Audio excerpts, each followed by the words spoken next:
channel, Dance with Rasa. I welcome you so much. And today I will be giving a little bit of advice and an observation as a dance teacher, salsa and bachata, for my lady followers. Okay, so I observed some things, and this video hopefully will help you to become a little bit more aware of the common mistakes followers usually make in salsa and bachata. I think it's gonna be some of the things very obvious and you've heard it before, and maybe a few things you haven't been aware of. So hopefully it's gonna be educational, and it will help you to progress in your future dancing career. So stick around, subscribe if you haven't subscribed yet. We have loads of videos for you to choose from, and I will see you very soon.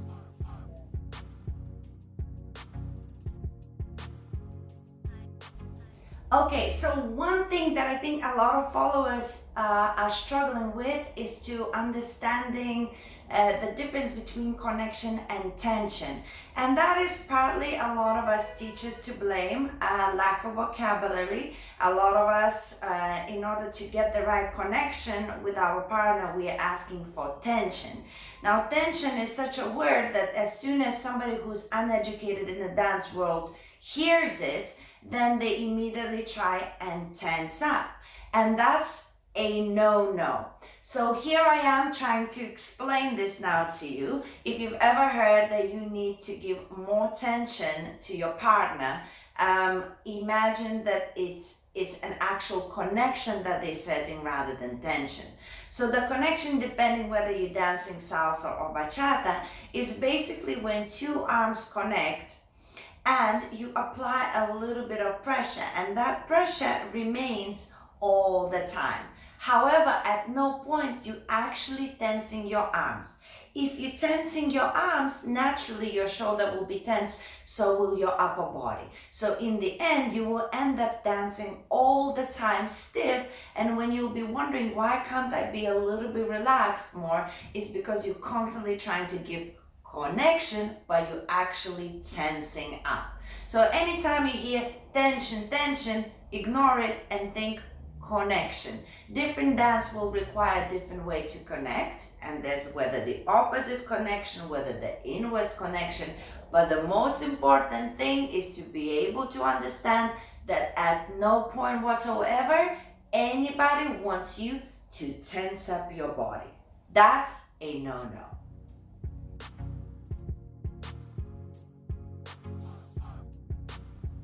Now, since we already started talking about arms and connection and tension, the number two that I see is the opposite of the first point, and that's noodle hands. Okay? We have this term, it's a very popular term, noodle arms, because it is like a boiled noodle, right? When your arms are just like loose.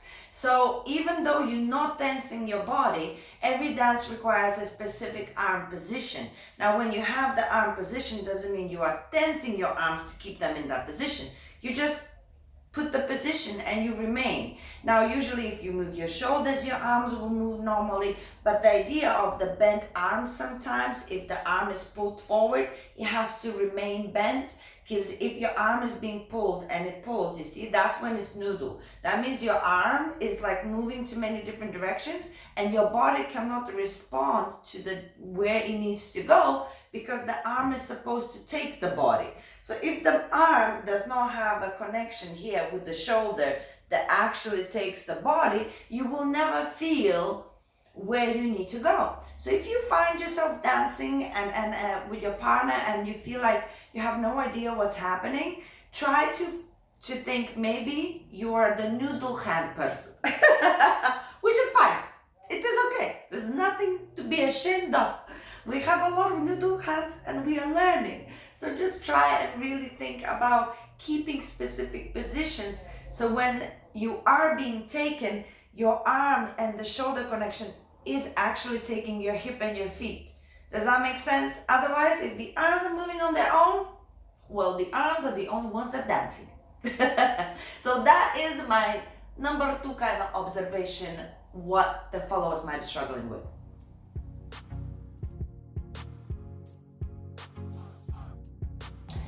Now, we also have to talk about the basic. If you're, well, there's a reason why we say basic is the fundamental of the dance. So you have to make sure that your basic is correct. A lot of the time, if you're struggling with some sort of footwork later on in your like more improver, intermediate, advanced classes, or you're struggling with traveling, if you're dancing salsa, traveling forwards and backwards, if you are struggling to keep up with the tempo, if it's faster, that is all to do with your basic. So then you have to go backwards, go back into your basic and really think whether you have the right technique. If you've learned your basic once in a beginner's class and never looked back at it, most likely your basic is lacking some sort of technique. Because a lot of the times if you go to somewhere in a club and you learn a basic, probably it's been taught very quickly, and then you did only a few basic steps in your beginner's classes, you attended it for a few days, and then you progressed, and then you expect to know the basic. It is not possible. It is not possible. So go back into the basic, and I guarantee you a lot of your traveling and a lot of the struggle with coping with fast music and adapting to the moves is because your basic is lacking something. If you can't still figure it out, make a video and send me. Make a video and send me. But also guys, I'm gonna attach in the description box below. Have a look. There's an actual video that I made for salsa and bachata, and how to shift the weight and how to do the basic correctly. So there's actually a lot of videos that I made that specifically breaks down the basics. Please have a look at them if you really think that the basic might be something you're struggling with. I'm here to help, trying to help, and then if nothing helps, make a video of you dancing and send it to me. Find me on Instagram and send it to me. I will spend my time devoting to you.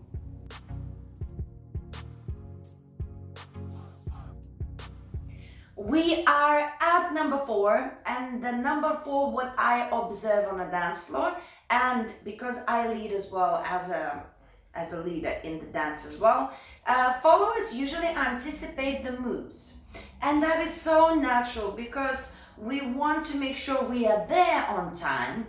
And you know, we usually do so many different combinations, but there's few that repeat themselves. So sometimes when something similar happens to the combinations that we already done so many times, we immediately think that that's what it's gonna be, and it might not be. So anticipation is like a curse. You gotta shake it off. You have to literally wait for a signal and only then participate when it's happening, and don't rush into it. You have to have a nice and cool approach. Usually the anticipation happens if we are a little bit worked up. So if the excitement, there's a lot of excitement and you are like really want to do well, usually that's what makes the anticipation happen. It's like the same as, you know, when you're in some sort of competition, like, and they have the gun. Okay, perfect example. Just thought of it. So smart. So, you know, the running competition, they hear the gun before they go, and there's so many times when one out of anticipation steps before the actual gun. It's kind of the same thing. When you really care about something, the anticipation comes in. So you have to just breathe a little bit and relax and not care that much so that you start anticipating, predicting the moves. Because as soon as you're going to anticipate something, it's going to interfere with what the leader actually wanted you to do. So that's my kind of observation number 4. You gotta get rid of anticipation.